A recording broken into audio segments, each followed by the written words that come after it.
If you've been around headphones for a while, or if you've just been paying attention, you'll know that Stax is a Japanese manufacturer of electrostatic headphones that has operated in the top tier for decades. I recently tested their top-of-the-line SR-X9000 headphones. Does the SR-X9000 carry on the Stax tradition?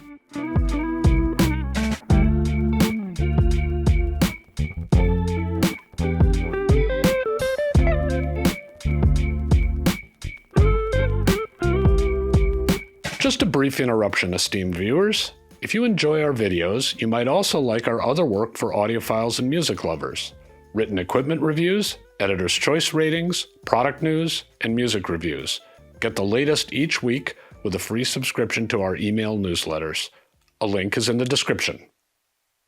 As I said, the SR-X9000 is positioned as a top-flight headphone, and it's priced accordingly. The headphones are $6,200 in the US. And you must have an electrostatic-capable amp, which may add to the cost. Stax offers several amplifiers for the SR-X9000, and they sent the SRM700S, which costs $3,400, along for my testing. I also used the Ray Samuels B21 Raider and the Hi-Fi Man Shangri-La amplifiers to cover higher and lower cost offerings. Since electrostatic headphones are somewhat rare, permit me a brief review of why electrostats get attention in some audio circles. To put things simply, to make music we can hear, we need a driver, that is, a speaker, that moves back and forth to make sound waves. Sound waves are what our ears and brain can hear. Moving the diaphragm, the part of the speaker that moves the air, back and forth, means we have to accelerate and decelerate a mass, or a weight in common parlance. Acceleration and deceleration requires force. The heavier the diaphragm is, the harder it is to stop and start. For those of you with PTSD from high school physics, my apologies. Here's the punchline. Roughly speaking, electrostatic speakers have the lowest mass diaphragms of the common speaker types we see in audio, and thus move more according to the applied signal. Additionally, the electrical forces applied to the diaphragm in an electrostat are distributed over the whole diaphragm, so in theory, the motion of the diaphragm happens with low distortion. As always, theory and practice are very different things, but now you know why we're here. All right, the other reason we're here is to talk about sound quality. Theoretical audio engineering is fine, but really what we care about is sound quality. So we applied our objective observational methodology to listening to the SR-X9000. For those of you confused or concerned about the combination of the terms objective and observational, it may be worth reading our review methodology paper. A link is in the description. In a nutshell, we endeavor to describe the sonic things a device under test does with reference to the sound of real instruments in real spaces. We endeavor to skip our opinions of whether we like the sound.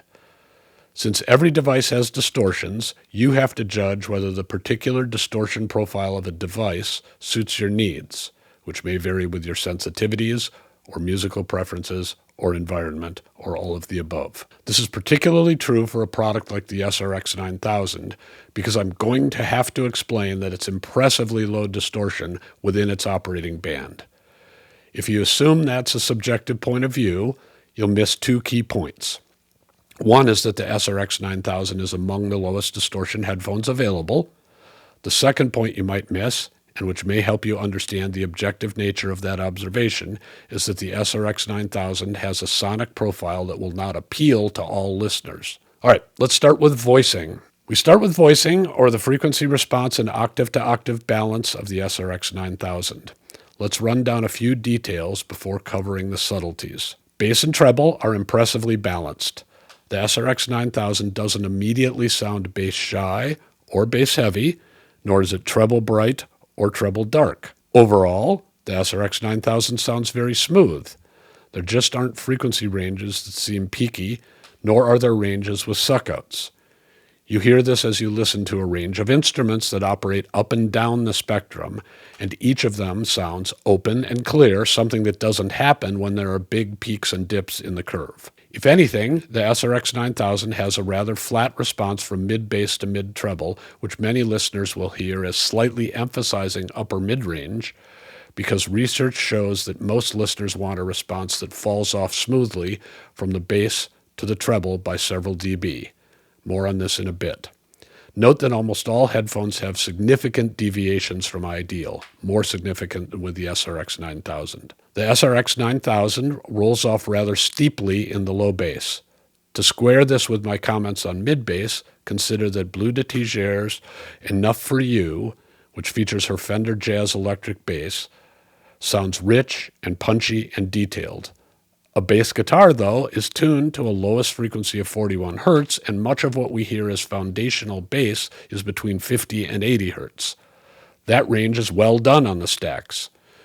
But on Francine 13's Queen Mary, which has synth bass that goes into or maybe below the 30 Hz range, that sounds clearly rolled off. You may care, you may not, since the below 40 Hz range is very music dependent. The lower mid-range of the SR-X9000 seems very slightly recessed. At times, this means vocals lack a bit of fullness. On the other hand, the lower mid-range and upper bass work together nicely. I thought the cellos and basses on the Shostakovich Piano Concerto No. 1 with Yuzha Wang and the BSO had the presence that you often hear in live performances. I made a related note on Stereolab's instant holograms on metal film. Next up, we have clarity and transparency. Frequency response isn't everything by a long shot.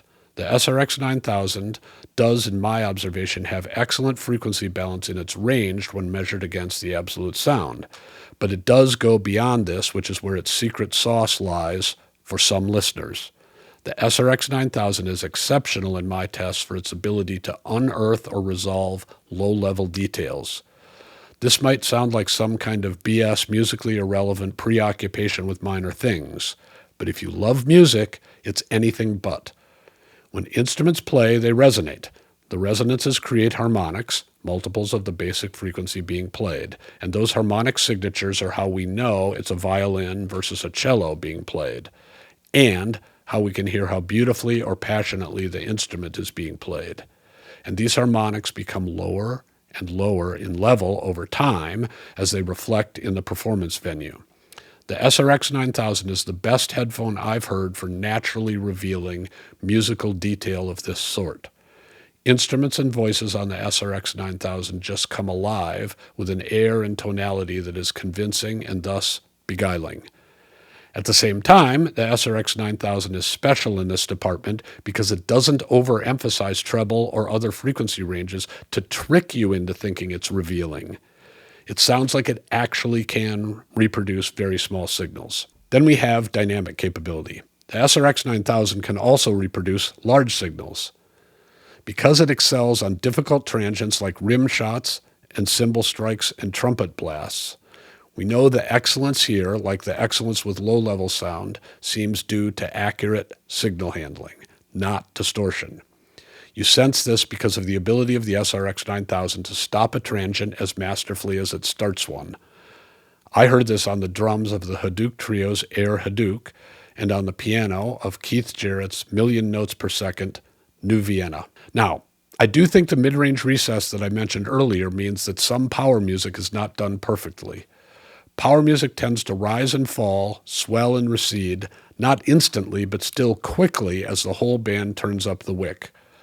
This kind of dynamic swing works fine on the SR-X9000, but it's not exceptional here. We also need to talk about imperfect recordings. Many recordings are flawed. Some of these just make you wonder what the engineers were thinking. In any event, you might like your headphones to deal with this. It is, of course, hard to be faithful to the signal, but moderate the bad signals. Oddly, I find that the very low distortion audio devices that come through the lab often do a reasonable job here. The SR-X9000 is like this. Edgy and bright recordings are edgy and bright, yes, but because of the apparently low distortion, the recording errors aren't made worse. Some headphones that nominally might seem to mute bad recordings into submission still get triggered into ugly behavior. Sure, rolled off treble rolls off the uglies, but it isn't a complete solution. If you listen to a lot of modern pop or 1970s and 80s rock or classical or late 50s and 60s jazz, the SR-X9000 is really worth hearing. You'll hear the sonic warts, but they may not bother you that much. Of course, You can experiment with amplifiers to address this issue as well. The less expensive amps I had, the Hi-Fi Man and the Stax solid-state SRM700S, revealed most of what the SR-X9000 does. That said, I do think the SR-X9000's full exceptional qualities benefit from one of the top amps. I didn't have one on hand, but when I reviewed the Stax SR-009, I thought the headamp Blue Hawaii amplifier romanticized the Stax sound a bit without overwhelming its resolution. That said, I did use the Ray Samuels B21, and it was so low in distortion that I reconsidered my assumption that amelioration was needed for less optimal recordings. The B21 made me see why listeners might want max Stax, which it seems to deliver. Of course, you might want amp tuning just for artistic beauty. Your call. All right, let's summarize. The Stax SR-X9000 is a superb headphone for listeners who want to hear what is on the recording and love hearing the full detail of the instrument, the environment, and the playing. It's a very engaging headphone, and not everyone wants that, but music lovers will be thrilled. I hope you've enjoyed this review of the Stax SR-X9000 electrostatic headphones. Thanks for watching, and we hope to see you again soon.